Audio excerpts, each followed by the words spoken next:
Shalom, selamat pagi jemaat dikasih Tuhan. Kembali kita berjumpa dalam renungan pagi.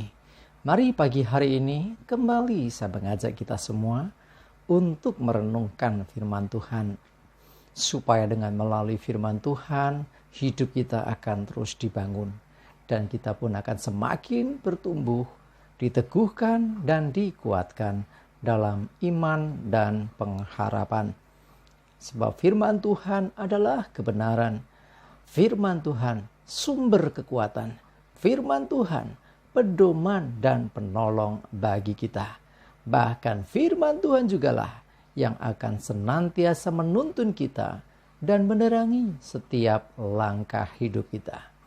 Mari jemaat dikasih Tuhan, sebelum kita merenungkan firman Tuhan pagi hari ini, kita akan berdoa terlebih dahulu. Bapa di surga, kembali Tuhan, pagi hari ini kami datang ke hadirat-Mu. Kami menaikkan segala puji dan hormat dan syukur atas segala kebaikan Tuhan. Atas begitu besar kasih setia-Mu ya Tuhan. Begitu besar rahmat dan anugerah-Mu. Berkat dan kemurahan-Mu. Perlindungan Tuhan, penyertaan Tuhan, pertolongan dan juga pemeliharaan Tuhan atas seluruh hidup kami. Terima kasih ya Tuhan. Dan pagi hari ini, kembali kami merenungkan firman-Mu. Mari Tuhan, Kau yang singkapkan dan nyatakan kebenaran firman-Mu. Dan Roh Kudus, urapi kami semua ya Tuhan. Sehingga kami bisa menangkap, mengerti, dan juga melakukan firman Tuhan di dalam hidup kami. Terima kasih ya Tuhan. Di dalam nama Tuhan Yesus, kami bersyukur dan berdoa. Amin. Mari jemaat dikasih Tuhan, kita akan sama-sama buka Alkitab kita. Dan renungan pagi hari ini saya ambilkan dari Filipi 2 ayat yang ke-8 sampai yang ke-11. Saya bacakan. Dan dalam keadaan sebagai manusia, ia telah merendahkan dirinya dan taat sampai mati, bahkan sampai mati di kayu salib.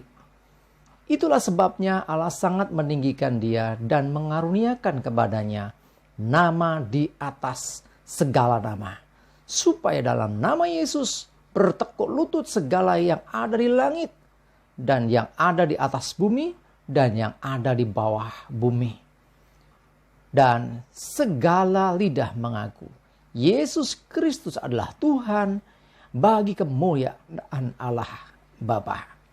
Jemaat dikasih Tuhan, kemarin kita memperingati Jumat Agung, hari di mana Tuhan Yesus disalibkan dan akhirnya mengalami kematian. Tetapi itu bukan akhir segalanya. Jadi justru melalui kematiannya, melalui pengorbanannya, kita beroleh kehidupan. Dan tentu kita juga tahu bahwa besok kita akan memperingati Paskah, hari kemenangan, hari kebangkitan Yesus dari alam maut. Nah, dalam keadaan sebagai manusia, ini Tuhan Yesus, ia telah merendahkan dirinya dan taat sampai mati. Ini tidak mudah. Kenapa? Karena dia Tuhan. Dia punya kuasa. Orang mati aja dia hidupkan. Tetapi di sini dia merendahkan diri dan taat sampai mati. Dia tidak melawan. Dia membiarkan orang itu menangkap dirinya.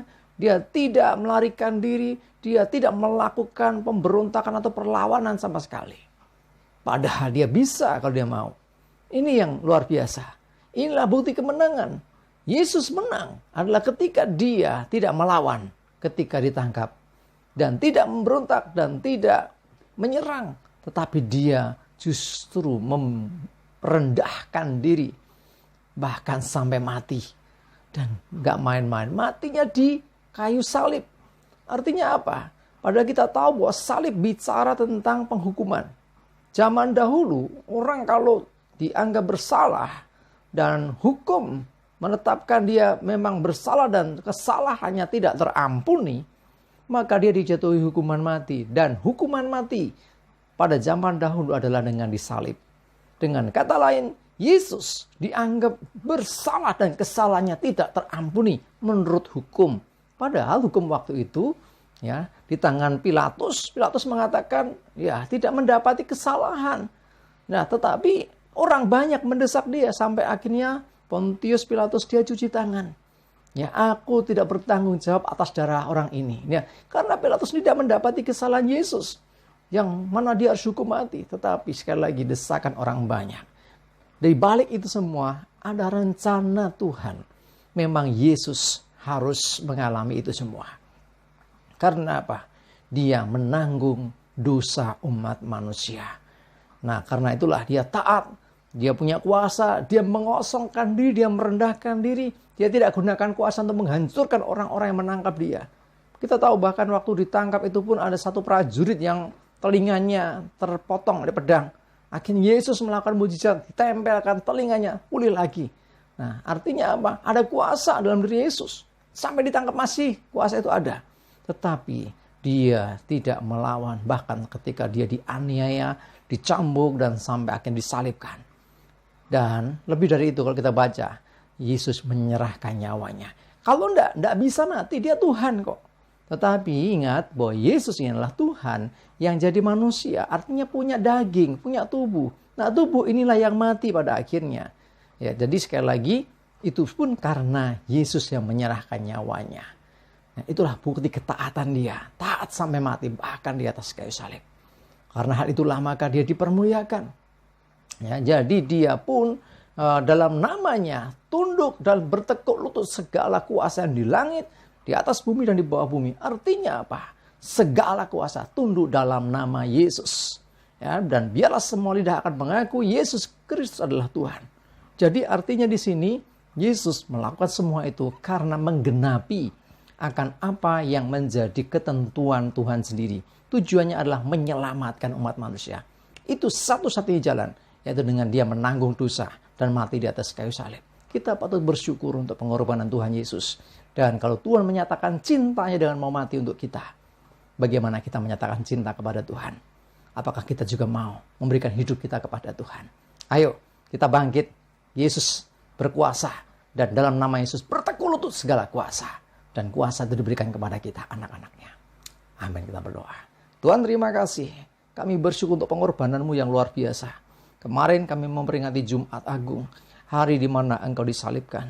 Dan esok kami akan memperingati lagi hari yang luar biasa. Engkau bangkit dari kematian. Membuktikan Engkau berkuasa. Kami bersyukur Tuhan. Kemenangan Yesus adalah kemenangan bagi kami. Yesus telah menebus kami. Kami bersyukur. Ini hidup kami Tuhan. Biarlah Engkau pakai kami menjadi alat bagi kemuliaan-Mu Tuhan. Terima kasih ya Tuhanku. Diserahkan seluruh hidup kami hari ini juga dengan segala aktivitas kami. Mohon pimpinan penyertaan-Mu ya Tuhan. Jauhkan kami segala celaka dan mara bahaya. Damai sejahtera dan berkat Tuhan menyertai kami semua. Dalam nama Tuhan Yesus kami bersyukur dan berdoa. Amin. Mari jemaat dikasih Tuhan. Tetap semangat ya. Maju terus dalam iman dan pengharapan. Tuhan Yesus memberkati kita semua. Amin.